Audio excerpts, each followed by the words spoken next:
ಎಲ್ಲರಿಗೂ ನಮಸ್ಕಾರ. ನವೋನ್ನತಿ ಎಜುಕೇಷನ್ ಚಾನಲ್ಗೆ ಎಲ್ಲರಿಗೂ ಸ್ವಾಗತ.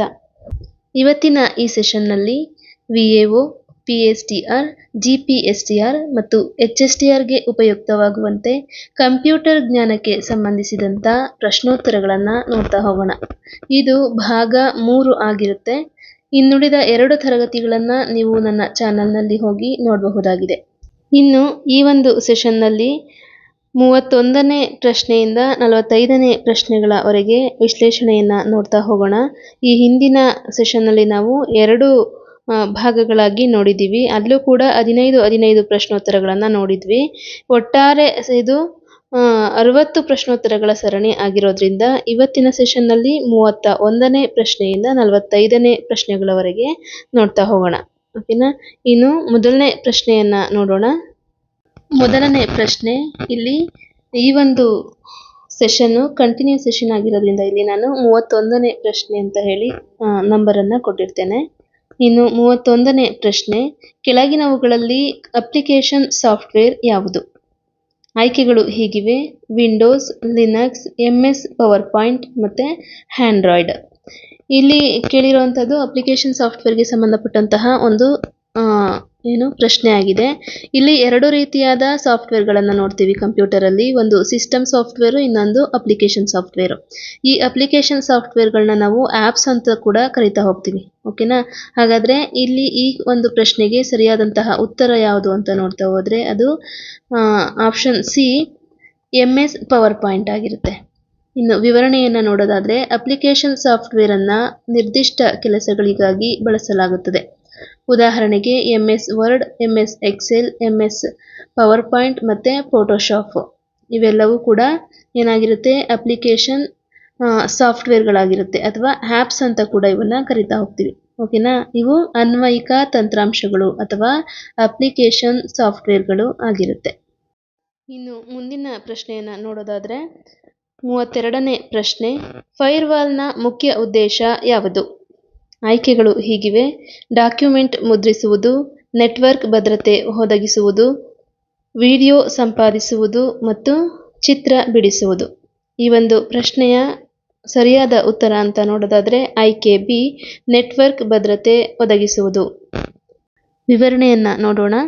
ಫೈರ್ವಾಲ್ ಒಂದು ಭದ್ರತಾ ವ್ಯವಸ್ಥೆಯಾಗಿದ್ದು ಅನಧಿಕೃತ ನೆಟ್ವರ್ಕ್ ಪ್ರವೇಶವನ್ನು ತಡೆಯುತ್ತದೆ. ಇದು ಒಳಬರುವ ಮತ್ತು ಹೊರಬರುವ ಡೇಟಾವನ್ನು ಪರಿಶೀಲಿಸಿ ಸುರಕ್ಷತೆಯನ್ನು ಹೆಚ್ಚಿಸುತ್ತದೆ. ಅಂದರೆ ಇದೊಂದು ಇಂಟರ್ನೆಟ್ ಸೆಕ್ಯುರಿಟಿ ಸಿಸ್ಟಮ್ ಆಗಿದ್ದು ಇದು ನಮ್ಮ ಒಂದು ಸಿಸ್ಟಮ್ಗೆ ಬರುವಂತಹ ಪ್ರತಿಯೊಂದು ಡೇಟಾ ಪ್ಯಾಕೇಜನ್ನು ಏನು ಮಾಡುತ್ತೆ? ಚೆಕ್ ಮಾಡುತ್ತೆ. ಮತ್ತು ನಮ್ಮ ಒಂದು ಸಿಸ್ಟಮ್ಗೆ ಯಾವುದೇ ರೀತಿ ವೈರಸ್ಗಳು ಅಟ್ಯಾಕ್ ಆಗದೇ ಇರೋ ರೀತಿ ಸೆಕ್ಯುರಿಟಿ ನೀಡುತ್ತೆ. ಮತ್ತು ಹ್ಯಾಕರ್ಗಳು ಯಾವುದೇ ರೀತಿ ನಮ್ಮ ಡಾಟಾವನ್ನು ಕದಿದೇ ಇರೋ ರೀತಿ ಸೆಕ್ಯೂರ್ ಮಾಡುತ್ತೆ. ಹಾಗಾಗಿ ಇದೊಂದು ಫೈರ್ವಾಲ್ ನಮ್ಮ ಒಂದು ನೆಟ್ವರ್ಕ್ ಸೆಕ್ಯುರಿಟಿ ಸಿಸ್ಟಮ್ ಥರ ವರ್ಕ್ ಮಾಡುತ್ತೆ. ಓಕೆನಾ? ಇದಿಷ್ಟು ಈ ಪ್ರಶ್ನೆ. ಮುಂದಿನ ಪ್ರಶ್ನೆ ನೋಡೋಣ. 33ನೇ ಪ್ರಶ್ನೆ, DNSನ ಮುಖ್ಯ ಕಾರ್ಯ ಯಾವುದು? ಆಯ್ಕೆಗಳು ಹೀಗಿವೆ: ವೈರಸ್ ಪತ್ತೆ ಹಚ್ಚುವುದು, ಡೊಮೈನ್ ನೇಮನ್ನು IP ಅಡ್ರೆಸ್ಗೆ ಪರಿವರ್ತಿಸುವುದು, ಇಮೇಲ್ ಕಳುಹಿಸುವುದು, ಡೇಟಾಬೇಸ್ ನಿರ್ವಹಿಸುವುದು. ಇಲ್ಲಿ DNS ಅಂದರೆ ಏನು ಅಂತ ಮೊದಲು ತಿಳ್ಕೊಬೇಕಾಗತ್ತೆ. ಈ DNSನ ಫುಲ್ ಫಾರ್ಮ್ ಅಂತ ನೋಡೋದಾದರೆ ಡೊಮೈನ್ ನೇಮ್ ಸಿಸ್ಟಮ್ ಅಂತ ಹೇಳಿ. ಈ ಒಂದು ಪ್ರಶ್ನೆಗೆ ಸರಿಯಾದಂತಹ ಉತ್ತರ ಆಯ್ಕೆ ಬಿ, ಡೊಮೈನ್ ನೇಮ್ ಅನ್ನು IP ಅಡ್ರೆಸ್ಗೆ ಪರಿವರ್ತಿಸುವುದು. ಇನ್ನು ವಿವರಣೆ ನೋಡೋದಾದರೆ ಡೊಮೈನ್ ನೇಮ್ ಸಿಸ್ಟಮ್ ಬಳಕೆದಾರರು ನಮೂದಿಸುವ ಡೊಮೈನ್ ನೇಮನ್ನು ಕಂಪ್ಯೂಟರ್ ಅರ್ಥ ಮಾಡಿಕೊಳ್ಳುವ IP ಅಡ್ರೆಸ್ಗೆ ಪರಿವರ್ತಿಸುವುದು. ಅಂತ ಹೇಳಿದ್ರೆ ನಾವೀಗ ಏನೋ ಒಂದು ಇಂಟರ್ನೆಟ್ನಲ್ಲಿ ಸರ್ಚ್ ಮಾಡಬೇಕು ಅಂತ ಹೇಳಿ ಗೂಗಲ್ಗೆ ಹೋಗಿ ಸರ್ಚ್ ಮಾಡ್ತೀವಲ್ವ, ಅಲ್ಲಿ ಸರ್ಚ್ ಮಾಡುವಾಗ ನಾವು ಕೊಟ್ಟಂತಹ ಹೆಸರುಗಳನ್ನ ಈ ಒಂದು ಡೊಮೈನ್ ನೇಮ್ ಏನು ಮಾಡುತ್ತೆ ಅಂತ ಹೇಳಿದ್ರೆ, ಡೊಮೈನ್ ಸಿಸ್ಟಮ್ ಏನು ಮಾಡುತ್ತೆ ಅಂತ ಹೇಳಿದ್ರೆ ಕಂಪ್ಯೂಟರ್ಗೆ ಅರ್ಥ ಆಗುವಂತಹ ಒಂದು ಮೆಷಿನ್ ಲೆವೆಲ್ ಲ್ಯಾಂಗ್ವೇಜ್ಗೆ ಏನು ಮಾಡುತ್ತೆ? ಇದು ಪರಿವರ್ತಿಸುತ್ತೆ. ಆ ಒಂದು IP ಅಡ್ರೆಸ್ಗೆ ಏನು ಮಾಡುತ್ತೆ? ಪರಿವರ್ತಿಸುತ್ತೆ. ಇನ್ನು 34ನೇ ಪ್ರಶ್ನೆಯನ್ನು ನೋಡೋಣ. ಕೆಳಗಿನವುಗಳಲ್ಲಿ ಯಾವುದು ಸರ್ಚ್ ಎಂಜಿನ್ ಅಲ್ಲ?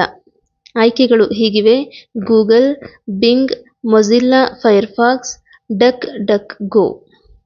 ಈ ಒಂದು ಪ್ರಶ್ನೆಗೆ ಸರಿಯಾದಂತಹ ಉತ್ತರ ಅಂತ ನೋಡೋದಾದರೆ ಅದು ಆಯ್ಕೆ ಸಿ, ಮೊಜಿಲ್ಲಾ ಫೈರ್ಫಾಕ್ಸ್.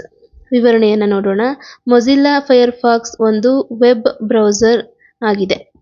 ಇನ್ನು ಗೂಗಲ್, ಬಿಂಗ್ ಮತ್ತು ಡಕ್ ಡಕ್ ಗೋ ಇದು ಸರ್ಚ್ ಎಂಜಿನ್ಗಳಾಗಿವೆ. ಇಲ್ಲಿ ಪ್ರಶ್ನೆ ಏನಾಗಿದೆ ಅಂತ ಹೇಳಿದ್ರೆ ಯಾವುದು ಸರ್ಚ್ ಎಂಜಿನ್ ಅಲ್ಲ ಅಂತ ಹೇಳಿ ಕೇಳಿದ್ದಾರೆ ಅಲ್ವಾ. ಹಾಗಾದ್ರೆ ಇಲ್ಲಿ ಮೊಜಿಲ್ಲಾ ಫೈರ್ಫಾಕ್ಸ್ ಅನ್ನೋದು ಸರ್ಚ್ ಎಂಜಿನ್ ಅಲ್ಲ, ಇದೊಂದು ಬ್ರೌಸರ್ ಆಗಿದೆ, ವೆಬ್ ಬ್ರೌಸರ್ ಆಗಿರುತ್ತೆ. ಓಕೆನಾ. ಹಾಗಾದ್ರೆ ಇನ್ನು ವೆಬ್ ಬ್ರೌಸರ್ ಯಾವ್ಯಾವುದು ಅಂತ ನೋಡೋದಾದ್ರೆ ಫೈರ್ಫಾಕ್ಸ್ ಮತ್ತೆ ಕ್ರೋಮ್ ಮತ್ತೆ ಎಡ್ಜ್ ಇವೆಲ್ಲವೂ ಏನಾಗಿರುತ್ತೆ, ಬ್ರೌಸರ್ಗಳಾಗಿರುತ್ತೆ. ಇನ್ನು ಸರ್ಚ್ ಎಂಜಿನ್ಗಳು ಯಾವುದು ಅಂತ ಕೇಳಿದ್ರೆ ನೀವು ಗೂಗಲ್ ಮತ್ತೆ ಬಿಂಗ್ ಇವನ್ನ ಸರ್ಚ್ ಎಂಜಿನ್ಗಳಲ್ಲಿ ನೋಡಬಹುದಾಗಿದೆ. ಓಕೆನಾ. ಇದಿಷ್ಟು 34ನೇ ಪ್ರಶ್ನೆ. ಮುಂದಿನ ಪ್ರಶ್ನೆಯನ್ನ ನೋಡೋಣ. 36ನೇ ಪ್ರಶ್ನೆ, ಕೆಳಗಿನವುಗಳಲ್ಲಿ ಆಪ್ಟಿಕಲ್ ಸ್ಟೋರೇಜ್ ಡಿವೈಸ್ ಯಾವುದು ಅಂತ ಕೇಳಿದ್ದಾರೆ. ಈ ಒಂದು ಪ್ರಶ್ನೆ ಕ್ಲಾಸಿಫಿಕೇಶನ್ ಆಫ್ ಮೆಮೊರಿ ಅನ್ನೋ ಒಂದು ಪಾಠಕ್ಕೆ ಸಂಬಂಧಪಟ್ಟಂತಹ ಪ್ರಶ್ನೆಯಾಗಿದೆ. ಕಂಪ್ಯೂಟರ್ನ ಮೆಮೊರಿ ಅನ್ನೋ ಒಂದು ಅಧ್ಯಾಯಕ್ಕೆ ಸಂಬಂಧಪಟ್ಟಂತಹ ಪ್ರಶ್ನೆ. ಇಲ್ಲಿ ಎರಡು ರೀತಿಯಾದಂತಹ ಮೆಮೊರಿಗಳನ್ನ ನೋಡ್ತೀವಿ. ಮೊದಲನೇದು ಪ್ರೈಮರಿ ಮೆಮೊರಿ, ಎರಡನೇದು ಸೆಕೆಂಡರಿ ಮೆಮೊರಿ. ಈ ಒಂದು ಆಪ್ಟಿಕಲ್ ಸ್ಟೋರೇಜ್ ಡಿವೈಸ್ ಅನ್ನೋದು ಸೆಕೆಂಡರಿ ಮೆಮೊರಿನಲ್ಲಿ ನೋಡುವಂತಹ ಒಂದು ಮೆಮೊರಿ ಆಗಿರುತ್ತೆ. ಇನ್ನು ಸೆಕೆಂಡರಿ ಮೆಮೊರಿಯನ್ನು ನಾವು ಮೂರು ರೀತಿಯಾಗಿ ನೋಡ್ತೀವಿ. ಒಂದು ಮ್ಯಾಗ್ನೆಟಿಕ್ ಸ್ಟೋರೇಜ್, ಆಪ್ಟಿಕಲ್ ಸ್ಟೋರೇಜ್ ಮತ್ತೆ ಸಾಲಿಡ್ ಸ್ಟೇಟ್ ಸ್ಟೋರೇಜ್ ಅಂತ ನೋಡ್ತೀವಿ. ಇನ್ನು ಆಪ್ಟಿಕಲ್ ಸ್ಟೋರೇಜ್ ನಲ್ಲಿ ಲೇಸರ್ ತಂತ್ರಜ್ಞಾನವನ್ನ ಬಳಸಲಾಗುತ್ತೆ. ಇಲ್ಲಿ CD, DVD ಮತ್ತೆ ಬ್ಲೂರೇ ಡಿಸ್ಕ್ಗಳು ಇದರ ಒಂದು ಉದಾಹರಣೆಯಾಗಿರುತ್ತೆ. ಇನ್ನು ಹಾರ್ಡ್ ಡಿಸ್ಕ್ ಮತ್ತೆ SSDಗಳು, ಇಲ್ಲಿ ಆಪ್ಷನ್ ಅಲ್ಲಿ ಕೊಟ್ಟಿರುವಂತಹ SSD ಮತ್ತೆ ಹಾರ್ಡ್ ಡಿಸ್ಕ್ಗಳು ಎಲ್ಲಿ ಬರುತ್ತೆ ಅಂತ ನೋಡೋದಾದ್ರೆ ಹಾರ್ಡ್ ಡಿಸ್ಕ್ ಅನ್ನೋದು ಮ್ಯಾಗ್ನೆಟಿಕ್ ಸ್ಟೋರೇಜ್ ಡಿವೈಸ್ ಅಲ್ಲಿ ಬರುತ್ತೆ. SSD ಕಾರ್ಡ್ ಇದು ಸಾಲಿಡ್ ಸ್ಟೇಟ್ ಸ್ಟೋರೇಜ್ ಡಿವೈಸ್ಗಳಲ್ಲಿ ಬರುತ್ತೆ. ಇನ್ನು ಸೆಕೆಂಡರಿ ಮೆಮೊರಿಯಲ್ಲಿ ಮೂರು ರೀತಿಯಾದಂತಹ ಸ್ಟೋರೇಜ್ಗಳು ಬರುತ್ತೆ ಅಂತ ಹೇಳಿದೆ. ಅದರಲ್ಲಿ ಮ್ಯಾಗ್ನೆಟಿಕ್ ಸ್ಟೋರೇಜ್ ಡಿವೈಸ್ಗಳು ಯಾವುದು ಅಂತ ಕೇಳಿದ್ರೆ ಹಾರ್ಡ್ ಡಿಸ್ಕ್, ಫ್ಲಾಪಿ ಡಿಸ್ಕ್ ಮತ್ತೆ ಮ್ಯಾಗ್ನೆಟಿಕ್ ಟೇಪ್ ಅಂತ ಹೇಳಿ ಬರುತ್ತೆ. ಆಪ್ಟಿಕಲ್ ಸ್ಟೋರೇಜ್ ಡಿವೈಸ್ಗಳು ಯಾವುದು ಅಂತ ನೋಡೋದಾದ್ರೆ CD, DVD ಮತ್ತೆ ಬ್ಲೂರೇ ಡಿಸ್ಕ್ ಅಂತ ಹೇಳಿ ಅಥವಾ BD ಅಂತ ಹೇಳಿ. ಇನ್ನು ಸಾಲಿಡ್ ಸ್ಟೇಟ್ ಸ್ಟೋರೇಜ್ ಡಿವೈಸ್ಗಳು ಯಾವುದು ಅಂತ ನೋಡೋದಾದ್ರೆ ಪೆನ್ ಡ್ರೈವ್ ಮತ್ತೆ memory card, SSD card. SSD ಅಂತ ಹೇಳಿದ್ರೆ ಸಾಲಿಡ್ ಸ್ಟೇಟ್ ಡ್ರೈವ್ ಅಂತ ಹೇಳಿ, ಇದೊಂದು SSD ಕಾರ್ಡ್. ಇದು ಹೆಚ್ಚು ಮೆಮೊರಿಯನ್ನ ಫಿಲ್ ಮಾಡ್ಕೊಳ್ಳುವಂತಹ ಒಂದು ಸ್ಟೋರೇಜ್ ಡಿವೈಸ್ ಆಗಿರುತ್ತೆ. ಓಕೆನಾ. ಇದಿಷ್ಟು ಈ ಪ್ರಶ್ನೆ. ಮುಂದಿನ ಪ್ರಶ್ನೆ ನೋಡೋಣ. 37ನೇ ಪ್ರಶ್ನೆ, ಕಂಪ್ಯೂಟರ್ನಲ್ಲಿ ಬೂಟಿಂಗ್ ಎಂದರೆ ಏನು? ಆಯ್ಕೆಗಳು ಹೀಗಿವೆ. ಕಂಪ್ಯೂಟರ್ ಅನ್ನ ಸ್ಥಗಿತಗೊಳಿಸುವುದು, ಆಪರೇಟಿಂಗ್ ಸಿಸ್ಟಮ್ ಅನ್ನ ಮೆಮೊರಿಗೆ ಲೋಡ್ ಮಾಡುವ ಪ್ರಕ್ರಿಯೆ, ಫೈಲ್ ಅಳಿಸುವುದು, ವೈರಸ್ ತೆಗೆಯುವುದು. ಇದಕ್ಕೆ ಸರಿಯಾದಂತಹ ಉತ್ತರ ಅಂತ ನೋಡೋದಾದ್ರೆ ಆಪ್ಷನ್ ಬಿ, ಆಪರೇಟಿಂಗ್ ಸಿಸ್ಟಮ್ ಅನ್ನ ಮೆಮೊರಿಗೆ ಲೋಡ್ ಮಾಡುವಂತಹ ಒಂದು ಪ್ರಕ್ರಿಯೆ ಆಗಿರುತ್ತೆ. ಇನ್ನು ವಿವರಣೆಯನ್ನು ನೋಡೋದಾದ್ರೆ ಬೂಟಿಂಗ್ ಎಂದರೆ ಕಂಪ್ಯೂಟರ್ ಆನ್ ಆದ ನಂತರ ಆಪರೇಟಿಂಗ್ ಸಿಸ್ಟಮ್ ಅನ್ನ ರ್ಯಾಮ್ಗೆ ಲೋಡ್ ಮಾಡಿ ಕಂಪ್ಯೂಟರ್ ಬಳಕೆಗೆ ಸಿದ್ಧಪಡಿಸುವಂತಹ ಒಂದು ಪ್ರಕ್ರಿಯೆ ಆಗಿರುತ್ತೆ. ಬೂಟಿಂಗ್ ನಲ್ಲಿ ಎರಡು ರೀತಿಯಾದ ನಾವು ಬೂಟಿಂಗ್ ಅನ್ನ ನೋಡಬಹುದು. ಒಂದು ಕೋಲ್ಡ್ ಬೂಟ್ ಅಂತ ಹೇಳಿದ್ರೆ ಕಂಪ್ಯೂಟರ್ ಅನ್ನ ಸಂಪೂರ್ಣ ಆಫ್ ಸ್ಥಿತಿಯಿಂದ ಆನ್ ಮಾಡೋದು. ಓಕೆನಾ. ಇನ್ನು ವಾರ್ಮ್ ಬೂಟ್ ಅಂತ ಹೇಳಿದ್ರೆ ರೀಸ್ಟಾರ್ಟ್ ಮಾಡುವಂತಹ ಒಂದು ಪ್ರಕ್ರಿಯೆ. ಈಗ ಏನೋ ಒಂದು ವರ್ಕ್ ಮಾಡಿ ವರ್ಕ್ ಲೋಡ್ ಇಂದ ಏನಾಗಿರುತ್ತೆ, ಅದು ಹ್ಯಾಂಗ್ ಆಗಿರುತ್ತೆ, ಹಾಗಾಗಿ ರೀಸ್ಟಾರ್ಟ್ ಅಂತ ಹೇಳಿ ಕೊಡ್ತೀವಿ. ಹಾಗಾಗಿ ಇಲ್ಲಿ ನಾವು ಎರಡು ರೀತಿಯಾದಂತಹ ಬೂಟಿಂಗ್ ಅನ್ನ ನೋಡಬಹುದು. ಒಂದು ಕೋಲ್ಡ್ ಬೂಟಿಂಗ್, ಇನ್ನೊಂದು ವಾರ್ಮ್ ಬೂಟಿಂಗ್. ಓಕೆನಾ. ಕೋಲ್ಡ್ ಬೂಟ್ ಅಂತ ಹೇಳಿದ್ರೆ ಕಂಪ್ಯೂಟರ್ ಸಂಪೂರ್ಣ ಆಫ್ ಆಗಿರುತ್ತೆ, ಅದನ್ನ ಮತ್ತೆ ಆನ್ ಮಾಡೋದು, ಆಗ ನಡೆಯುವಂತಹ ಬೂಟಿಂಗ್ ಪ್ರಕ್ರಿಯೆಯನ್ನ ಕೋಲ್ಡ್ ಬೂಟಿಂಗ್ ಅಂತ ಹೇಳಿ ಕರೆದ್ರೆ, ಇನ್ನು ರೀಸ್ಟಾರ್ಟ್ ಮಾಡುವಂತಹ ಒಂದು ಪ್ರಕ್ರಿಯೆಯನ್ನ ನಾವು ವಾರ್ಮ್ ಬೂಟಿಂಗ್ ಅಂತ ಹೇಳಿ ಕರಿತಾ ಹೋಗ್ತೀವಿ. ಓಕೆನಾ. ಮುಂದಿನ ಪ್ರಶ್ನೆಯನ್ನ ನೋಡೋಣ. 38ನೇ ಪ್ರಶ್ನೆ, OCR ಅಥವಾ ಆಪ್ಟಿಕಲ್ ಕ್ಯಾರೆಕ್ಟರ್ ರೆಕಗ್ನಿಷನ್ ತಂತ್ರಜ್ಞಾನದ ಮುಖ್ಯ ಉದ್ದೇಶ ಯಾವುದು? ಆಯ್ಕೆಗಳು ಹೀಗಿವೆ. ಚಿತ್ರಗಳನ್ನು ಮುದ್ರಿಸುವುದು, ಮುದ್ರಿತ ಅಕ್ಷರಗಳನ್ನು ಡಿಜಿಟಲ್ ಪಠ್ಯವಾಗಿ ಪರಿವರ್ತಿಸುವುದು, ಧ್ವನಿಯನ್ನು ಪಠ್ಯವಾಗಿ ಪರಿವರ್ತಿಸುವುದು, ಚಿತ್ರಗಳನ್ನು ಸಂಕುಚಿತಗೊಳಿಸುವುದು. ಇದಕ್ಕೆ ಸರಿಯಾದಂತಹ ಉತ್ತರ ಅಂತ ಹೇಳಿದ್ರೆ ಮುದ್ರಿತ ಅಕ್ಷರಗಳನ್ನು ಡಿಜಿಟಲ್ ಪಠ್ಯವಾಗಿ ಪರಿವರ್ತಿಸುವುದು. ಇನ್ನು ವಿವರಣೆ ನೋಡೋದಾದ್ರೆ OCR ಎಂದರೆ ಆಪ್ಟಿಕಲ್ ಕ್ಯಾರೆಕ್ಟರ್ ರೆಕಗ್ನಿಷನ್.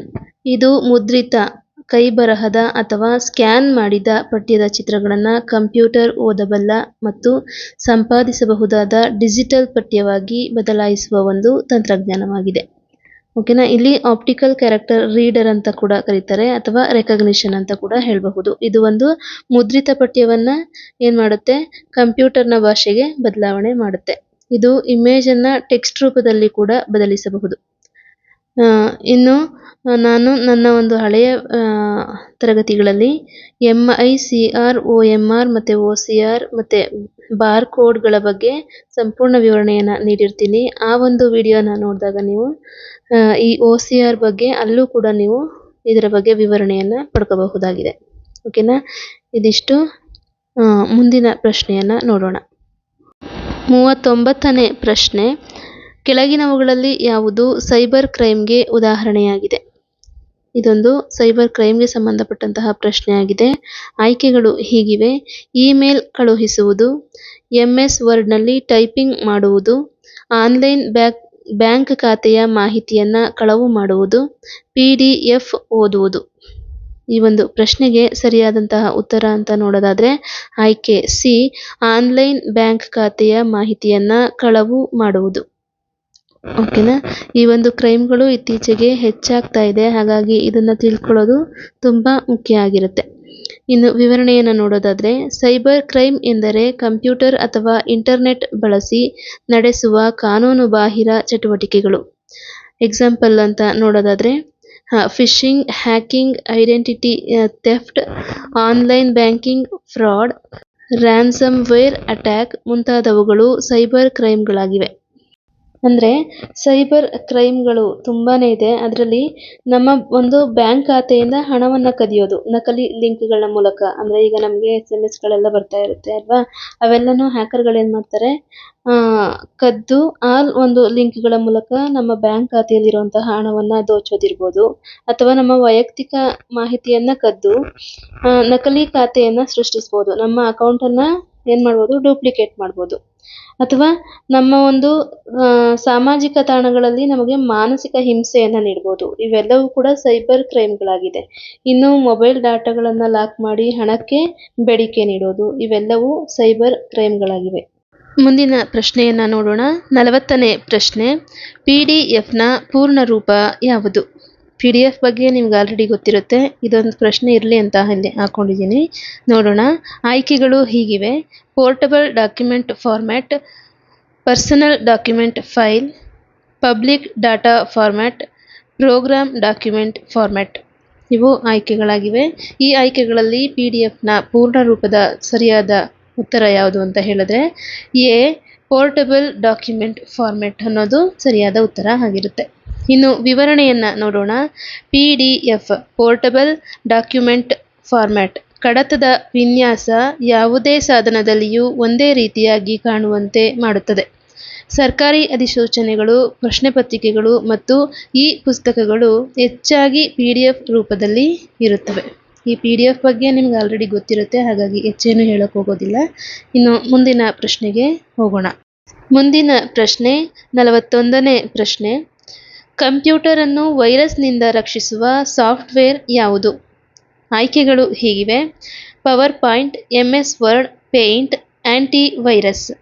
ಆಯ್ಕೆಗಳಲ್ಲಿ ಸರಿಯಾದಂತಹ ಉತ್ತರ ಅಂತ ಹೇಳಿದ್ರೆ ಆಪ್ಷನ್ಸ್ ಡಿ, ಆಂಟಿ ವೈರಸ್ ಆಗಿರುತ್ತೆ.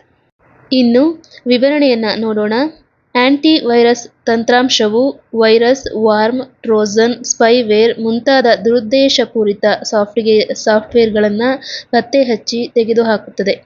ಆಂಟಿ ವೈರಸ್ ಅನ್ನು ನಿಯಮಿತವಾಗಿ ಅಪ್ಡೇಟ್ ಮಾಡುವುದು ಅತ್ಯಗತ್ಯ. ಉದಾಹರಣೆಗೆ ಅಂದರೆ ಆಂಟಿ ವೈರಸ್ನ ಒಂದು ಸಾಫ್ಟ್ವೇರ್ಗಳು ಯಾವ್ಯಾವುದಿದೆ ಅಂತ ನೋಡೋದಾದರೆ ವಿಂಡೋಸ್ ಡಿಫೆಂಡರ್ ಮತ್ತು ಕ್ವಿಕ್ ಹೀಲ್ ಮತ್ತು ನಾರ್ಟನ್, ಈ ಒಂದು ಸಾಫ್ಟ್ವೇರ್ಗಳನ್ನ ಯೂಸ್ ಮಾಡಿಕೊಂಡು ನಾವು ನಮ್ಮ ಕಂಪ್ಯೂಟರ್ಗಳನ್ನು ಏನು ಮಾಡ್ಬೋದು, ಪ್ರೊಟೆಕ್ಟ್ ಮಾಡ್ಕೋಬಹುದು. ಇವು ನಮ್ಮ ಕಂಪ್ಯೂಟರ್ಗಳಿಗೆ, ಲ್ಯಾಪ್ಟಾಪ್ಗಳಿಗೆ ಯಾವುದೇ ವೈರಸ್ಗಳು ಅಟ್ಯಾಕ್ ಮಾಡದೇ ಇರೋ ರೀತಿ ನೋಡ್ಕೊಳ್ಳುತ್ತೆ. ಓಕೆನಾ. ಇದಿಷ್ಟು ಆಂಟಿ ವೈರಸ್ ಸಾಫ್ಟ್ವೇರ್ಗಳ ಬಗ್ಗೆ ಮಾಹಿತಿಯಾಗಿತ್ತು. ಮುಂದಿನ ಪ್ರಶ್ನೆಗೆ ಹೋಗೋಣ. 42ನೇ ಪ್ರಶ್ನೆಯನ್ನು ನೋಡೋಣ. DBMS ಡಾಟಾಬೇಸ್ ಮ್ಯಾನೇಜ್ಮೆಂಟ್ ಸಿಸ್ಟಮ್ನ ಮುಖ್ಯ ಉದ್ದೇಶ ಯಾವುದು? ಆಯ್ಕೆಗಳು ಹೀಗಿವೆ: ಚಿತ್ರ ಸಂಪಾದನೆ, ಡೇಟಾವನ್ನು ವ್ಯವಸ್ಥಿತವಾಗಿ ಸಂಗ್ರಹಿಸಿ ನಿರ್ವಹಿಸುವುದು, ಇಂಟರ್ನೆಟ್ ಸಂಪರ್ಕ ಕಲ್ಪಿಸುವುದು, ವೈರಸ್ ತೆಗೆದುಹಾಕುವುದು. ಈ ಒಂದು ಆಯ್ಕೆಗಳಲ್ಲಿ ಸರಿಯಾದ ಉತ್ತರ ಅಂತ ನೋಡೋದಾದರೆ ಆಯ್ಕೆ ಬಿ, ಡೇಟಾವನ್ನು ವ್ಯವಸ್ಥಿತವಾಗಿ ಸಂಗ್ರಹಿಸಿ ನಿರ್ವಹಿಸುವುದು. ಇನ್ನು ವಿವರಣೆಯನ್ನು ನೋಡೋದಾದರೆ DBMS ಅಂದರೆ ಡಾಟಾಬೇಸ್ ಮ್ಯಾನೇಜ್ಮೆಂಟ್ ಸಿಸ್ಟಮ್ ಎನ್ನುವುದು ದೊಡ್ಡ ಪ್ರಮಾಣದ ಮಾಹಿತಿಯನ್ನು ಸಂಗ್ರಹಿಸಲು, ತಿದ್ದುಪಡಿ ಮಾಡಲು, ಹುಡುಕಲು ಹಾಗೂ ಸುರಕ್ಷಿತವಾಗಿ ನಿರ್ವಹಿಸಲು ಬಳಸುವ ಸಾಫ್ಟ್ವೇರ್ ಆಗಿದೆ. ಬ್ಯಾಂಕ್, ಆಸ್ಪತ್ರೆ, ಶಾಲೆ, ಕಾಲೇಜು ಹಾಗೂ ಸರ್ಕಾರಿ ಇಲಾಖೆಗಳು DBMS ಅನ್ನು ವ್ಯಾಪಕವಾಗಿ ಬಳಸುತ್ತವೆ. ಇನ್ನು ಡಾಟಾಬೇಸ್ ಮ್ಯಾನೇಜ್ಮೆಂಟ್ ಸಿಸ್ಟಮ್ಗೆ ಎಕ್ಸಾಂಪಲ್ಸ್ ಅಂತ ನೋಡೋದಾದರೆ ಒರಾಕಲ್, ಮೈಸ್ಕಲ್, SQL ಸರ್ವರ್ ಮತ್ತು PostgreSQL ಇವುಗಳು ಡಾಟಾಬೇಸ್ ಮ್ಯಾನೇಜ್ಮೆಂಟ್ ಸಿಸ್ಟಮ್ಗಳ ಕೆಲವೊಂದು ಉದಾಹರಣೆಗಳಾಗಿರುತ್ತೆ. ಈ ಡಾಟಾಬೇಸನ್ನು ಎಲ್ಲೆಲ್ಲಿ ಯೂಸ್ ಮಾಡ್ತಾರೆ ಅಂತ ಹೇಳಿದ್ರೆ ಹೆಚ್ಚು ಜನಗಳು ಕೆಲಸ ಮಾಡುವಂತಹ ಜಾಗಗಳಲ್ಲಿ, ಅಂದರೆ ಹೆಚ್ಚು ಸಿಬ್ಬಂದಿಗಳನ್ನು ಹೊಂದಿರುವಂಥ ಕಡೆ ಹೆಚ್ಚು ಡಾಟಾವನ್ನು ಸ್ಟೋರ್ ಮಾಡಬೇಕಾಗಿರುತ್ತೆ. ಹಾಗಾಗಿ ಆ ಪ್ಲೇಸ್ಗಳಲ್ಲಿ ಈ ಒಂದು ಡಾಟಾಬೇಸ್ ಮ್ಯಾನೇಜ್ಮೆಂಟ್ ಸಿಸ್ಟಮನ್ನು ಯೂಸ್ ಮಾಡ್ತಾರೆ. ಓಕೆನಾ? ಇನ್ನು ಮುಂದಿನ ಪ್ರಶ್ನೆಯನ್ನು ನೋಡೋಣ. 43ನೇ ಪ್ರಶ್ನೆ, ಟ್ರೋಜನ್ ಹಾರ್ಸ್ ಎಂದರೇನು? ಆಯ್ಕೆಗಳು ಹೀಗಿವೆ: ಕಂಪ್ಯೂಟರ್ ವೈರಸ್ನ ಒಂದು ವಿಧದ ದುರುದ್ದೇಶಪೂರಿತ ತಂತ್ರಾಂಶ, ಆಪರೇಟಿಂಗ್ ಸಿಸ್ಟಮ್, ಸರ್ಚ್ ಎಂಜಿನ್ ಮತ್ತು ಸ್ಪ್ರೆಡ್ ಶೀಟ್. ಇದಕ್ಕೆ ಈಸಿಯಾಗಿ ಆನ್ಸರ್ ಗೊತ್ತಾಗುತ್ತೆ ನಿಮಗೆ. ಇದೊಂದು ಏನಾಗಿರುತ್ತೆ, ಕಂಪ್ಯೂಟರ್ನ ವೈರಸ್ ಆಗಿರುತ್ತೆ ಅಲ್ವಾ? ಕಂಪ್ಯೂಟರ್ ವೈರಸ್ನ ಒಂದು ವಿಧದ ದುರುದ್ದೇಶಪೂರಿತ ತಂತ್ರಾಂಶ ಅನ್ನೋದು ಇದಕ್ಕೆ ಸರಿಯಾದಂತಹ ಉತ್ತರ ಆಗಿರುತ್ತೆ. ಇನ್ನು ವಿವರಣೆಯನ್ನು ನೋಡೋದಾದರೆ ಟ್ರೋಜನ್ ಹಾರ್ಸ್ ಹೊರಗೆ ನೋಡಲು ಸಾಮಾನ್ಯ ಸಾಫ್ಟ್ವೇರ್ನಂತೆ ಕಾಣುತ್ತದೆ, ಆದರೆ ಅದನ್ನು ಸ್ಥಾಪಿಸಿದ ನಂತರ ಬಳಕೆದಾರರ ಮಾಹಿತಿಯನ್ನು ಕದಿಯುವುದು ಅಥವಾ ಕಂಪ್ಯೂಟರ್ಗೆ ಅನಧಿಕೃತ ಪ್ರವೇಶ ಕಲ್ಪಿಸುವುದು ಇದರ ದುರುದ್ದೇಶ ಆಗಿರುತ್ತದೆ. ಓಕೆನಾ? ಟ್ರೋಜನ್ ಹಾರ್ಸ್ ಅನ್ನೋದು ಒಂದು ದುರುದ್ದೇಶಪೂರಿತವಾದ ತಂತ್ರಾಂಶ, ಅಂದರೆ ಕಂಪ್ಯೂಟರ್ನ ವೈರಸ್ ಇದಾಗಿರುತ್ತೆ. ಇನ್ನು ಈ ಟ್ರೋಜನ್ ಹಾರ್ಸ್ ಬಗ್ಗೆ ಹೆಚ್ಚು ಹೇಳಬೇಕು ಅಂತ ಹೇಳಿದ್ರೆ ಇದೊಂದು ನೋಡೋದಕ್ಕೆ ಒಳ್ಳೆ ಒಂದು ಆ್ಯಪ್, ಒಳ್ಳೆ ಒಂದು ಅಪ್ಲಿಕೇಶನ್ ಅಥವಾ ಫೈಲ್ ಥರ ಕಾಣಿಸ್ತಿರುತ್ತೆ. ಆದರೆ ಇದನ್ನು ಯೂಸರ್ಸ್ ಏನು ಮಾಡ್ತಾರೆ, ಡೌನ್ಲೋಡ್ ಮಾಡ್ಕೊಂಡ್ಮೇಲೆ ಗೊತ್ತಾಗೋದು ಇದು ಒಳಗಡೆ ಏನು ಮಾಡ್ತಿರುತ್ತೆ, ನಮ್ಮ ಒಂದು ಪಾಸ್ವರ್ಡ್ಗಳನ್ನು, ನಮ್ಮ ವೈಯಕ್ತಿಕ ಮಾಹಿತಿಗಳನ್ನು ಇದು ಕದೀತಾ ಇರುತ್ತೆ. ಇನ್ನು ಇದು ಒಂದು ಕಂಪ್ಯೂಟರ್ ವೈರಸ್ಗಳಂತೆ ತನ್ನಷ್ಟಕ್ಕೆ ತಾನೇ ಬೇರೆ ಫೈಲ್ಗಳಿಗೆ ಹರಡೋದಿಲ್ಲ. ಇದನ್ನು ನಾವೇ, ಅಂದರೆ ಬಳಕೆದಾರರೇ ಏನು ಮಾಡಬೇಕು, ರನ್ ಮಾಡಬೇಕಾಗಿರುತ್ತೆ. ಓಕೆನಾ? ನಾವು ವರ್ಕ್ ಮಾಡಬೇಕಾದ್ರೆ ಇದು ಕೆಲಸವನ್ನು ಮಾಡುತ್ತೆ ಅಂತ ಹೇಳಿ ಅರ್ಥ ಆಗುತ್ತೆ. ಇನ್ನು ಇದಿಷ್ಟು ಟ್ರೋಜನ್ ಹಾರ್ಸ್ ಬಗ್ಗೆ. ಆದರೆ ಇನ್ನು ಮುಂದಿನ ಪ್ರಶ್ನೆಯನ್ನು ನೋಡೋಣ. ಮುಂದಿನ ಪ್ರಶ್ನೆ 44ನೇ ಪ್ರಶ್ನೆ, ಇವುಗಳಲ್ಲಿ ಯಾವುದು ಪ್ರೋಗ್ರಾಮಿಂಗ್ ಭಾಷೆ ಅಲ್ಲ? ಇದು ಒಂದು ಕಂಪ್ಯೂಟರ್ನ ಲ್ಯಾಂಗ್ವೇಜ್ಗೆ ಸಂಬಂಧಪಟ್ಟಂತಹ ಪ್ರಶ್ನೆಯಾಗಿರುತ್ತೆ. ಪ್ರೋಗ್ರಾಮ್ಗಳ ಬಗ್ಗೆ ಕೇಳಿರುವಂತಹ ಒಂದು ಪ್ರಶ್ನೆ ಆಗಿದೆ. ಇಲ್ಲಿ ಕೊಟ್ಟಿರೋ ಆಯ್ಕೆಗಳನ್ನು ನೋಡೋಣ. ಪೈಥಾನ್, ಜಾವಾ, ವಿಂಡೋಸ್ ಮತ್ತು C++ ಅಂತ ಕೊಟ್ಟಿದ್ದಾರೆ. ಈ ಕೊಟ್ಟಿರುವಂತಹ 4 ಆಯ್ಕೆಗಳಲ್ಲಿ ಒಂದು ಆಯ್ಕೆ ಮಾತ್ರ ಇಲ್ಲಿ ಪ್ರೋಗ್ರಾಮಿಂಗ್ ಭಾಷೆ ಆಗಿರೋದಿಲ್ಲ. ಅದು ಯಾವುದು ಅಂತ ಕೇಳಿದ್ರೆ ಆಯ್ಕೆ ಸಿ, ವಿಂಡೋಸ್. ವಿಂಡೋಸ್ ಅನ್ನೋದು ಇದು ಪ್ರೋಗ್ರಾಮಿಂಗ್ ಭಾಷೆ ಅಲ್ಲ, ಇದೊಂದು ಆಪರೇಟಿಂಗ್ ಸಿಸ್ಟಮ್ ಆಗಿರುತ್ತೆ. ಇನ್ನು ಉಳಿದಂತಹ ಪೈಥಾನ್, ಜಾವಾ ಮತ್ತು C++ ಇದೆಯಲ್ಲ, ಇವು ಏನಾಗಿರುತ್ತೆ, ಪ್ರೋಗ್ರಾಮಿಂಗ್ ಭಾಷೆಗಳಾಗಿರುತ್ತೆ. ಇನ್ನು ಕಂಪ್ಯೂಟರ್ ಲ್ಯಾಂಗ್ವೇಜ್ಗೆ ಬಂದಾಗ ನಾವು 3 ರೀತಿಯಾದ ಲ್ಯಾಂಗ್ವೇಜಸ್ಗಳನ್ನ ನೋಡ್ಬೋದು. ಅದರಲ್ಲಿ ಮೊದಲು ಲೋ ಲೆವೆಲ್ ಲ್ಯಾಂಗ್ವೇಜ್ ಮತ್ತು ಹೈ ಲೆವೆಲ್ ಲ್ಯಾಂಗ್ವೇಜ್ ಅಂತ ಏನು ಮಾಡ್ತಾರೆ, ಡಿವೈಡ್ ಮಾಡ್ತಾರೆ. ಅದರಲ್ಲಿ ಲೋ ಲೆವೆಲ್ ಲ್ಯಾಂಗ್ವೇಜಲ್ಲಿ ಮೆಷಿನ್ ಲೆವೆಲ್ ಲ್ಯಾಂಗ್ವೇಜ್ ಮತ್ತು ಅಸೆಂಬ್ಲಿ ಲೆವೆಲ್ ಲ್ಯಾಂಗ್ವೇಜ್ ಅಂತ ಹೇಳಿ 2 ಬರುತ್ತೆ. ಇನ್ನು ಹೈ ಲೆವೆಲ್ ಲ್ಯಾಂಗ್ವೇಜ್ ಅಂತ ಸಪ್ರೇಟ್ ಬರುತ್ತೆ. ಹೈ ಲೆವೆಲ್ ಲ್ಯಾಂಗ್ವೇಜ್ಗಳಿಗೆ ಎಕ್ಸಾಂಪಲ್ನ ನೋಡೋದಾದರೆ C++, ಜಾವಾ, ಪೈಥಾನ್ ಮತ್ತು ಪ್ಯಾಸ್ಕಲ್. ಇವು ಪ್ರಸ್ತುತ ಬಳಕೆಯಲ್ಲಿರುವಂತಹ ಲ್ಯಾಂಗ್ವೇಜ್ ಯಾವುದು ಅಂತ ಕೇಳಿದ್ರೆ ಅದು ಹೈ ಲೆವೆಲ್ ಲ್ಯಾಂಗ್ವೇಜ್ ಆಗಿರುತ್ತೆ. ಆ ಹೈ ಲೆವೆಲ್ ಲ್ಯಾಂಗ್ವೇಜ್ಗೆ ಎಕ್ಸಾಂಪಲ್ಸ್ನ ಕೊಡೋದಾದರೆ C++, ಜಾವಾ, ಪೈಥಾನ್ ಮತ್ತು ಪ್ಯಾಸ್ಕಲ್. ಓಕೆನಾ? ಇದಿಷ್ಟು ಹೈ ಲೆವೆಲ್ ಲ್ಯಾಂಗ್ವೇಜ್ನ ಬಗ್ಗೆ. ಇನ್ನು ಲೋ ಲೆವೆಲ್ ಲ್ಯಾಂಗ್ವೇಜಲ್ಲಿ ಮೆಷಿನ್ ಲೆವೆಲ್ ಲ್ಯಾಂಗ್ವೇಜ್ ಅಂತ ಬರುತ್ತೆ. ಇವು ತುಂಬ ಹಳೆಯ ಒಂದು ಲ್ಯಾಂಗ್ವೇಜ್ಗಳಾಗಿರುತ್ತೆ. ಈ ಪ್ರೋಗ್ರಾಮ್ಗಳನ್ನ ಬರೆಯೋದಕ್ಕೆ ತುಂಬ ಕಷ್ಟ ಕೂಡ ಆಗಿದೆ. ಓಕೆನಾ? ನೀವು ಇಲ್ಲಿ ತಿಳ್ಕೊಬೇಕಾಗಿರೋದು ಇಷ್ಟೇ. ಏನು ಅಂತ ಹೇಳಿದ್ರೆ ಕಂಪ್ಯೂಟರ್ನ ಲ್ಯಾಂಗ್ವೇಜ್ಗಳಲ್ಲಿ ಎಷ್ಟು 3 ರೀತಿಯಾಗಿ ನೋಡ್ಬೋದು. ಮೊದಲನೇದು ಮೆಷಿನ್ ಲೆವೆಲ್ ಲ್ಯಾಂಗ್ವೇಜ್, ಮತ್ತು ಅಸೆಂಬ್ಲಿ ಲೆವೆಲ್ ಲ್ಯಾಂಗ್ವೇಜ್ ಮತ್ತು ಹೈ ಲೆವೆಲ್ ಲ್ಯಾಂಗ್ವೇಜ್. ಇಲ್ಲಿ ಕೊಟ್ಟಿರುವಂತಹ ಪ್ರಶ್ನೆನಲ್ಲಿ ಹೈ ಲೆವೆಲ್ ಲ್ಯಾಂಗ್ವೇಜ್ಗಳ ಬಗ್ಗೆ ಪ್ರಶ್ನೆ ಆಗಿರುತ್ತೆ. ಇಲ್ಲಿ ಸಿ, C++, ಜಾವಾ, ಪೈಥಾನ್ ಮತ್ತು ಪ್ಯಾಸ್ಕಲ್ ಅನ್ನೋವು ಹೈ ಲೆವೆಲ್ ಲ್ಯಾಂಗ್ವೇಜ್ಗೆ ಉದಾಹರಣೆಗಳಾಗಿರುತ್ತೆ. ಓಕೆನಾ? ಇನ್ನು ಮುಂದಿನ ಪ್ರಶ್ನೆಯನ್ನು ನೋಡೋಣ.